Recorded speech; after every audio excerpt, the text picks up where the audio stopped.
විවාහක තේරීමේදී බලපාන ප්‍රධාන රීතිමය තත්ත්වයක් තමයි අන්තර්ජන්‍යතාවය කියන්නේ. අන්තර්ජන්‍යතාවය කියලා කියන්නේ තම ජීවිත සහකරුවන් සමූහය තුළින්ම තෝරගන්න එකට.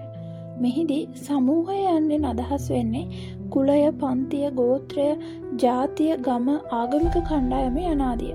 මේ අනුව අන්තර්ජන්‍යතාවයේ ස්වරූප කිහිපයක් අපිට හඳුන ගන්න පුළුවන්. කුල අන්තර්ජන්‍යතාව, පන්ති අන්තර්ජන්‍යතාව, ජාති අන්තර්ජන්‍යතාවය හා ගෝත්‍රික අන්තර්ජන්‍යතාවය කියලා. කුල අන්තර්ජන්‍යතාවය යන අදහස් වෙන්නේ එකම කුල සමූහයකට අයත් සමාජිකයන් අතර විවාහය සිදුවිය යුතුය කියන දේ.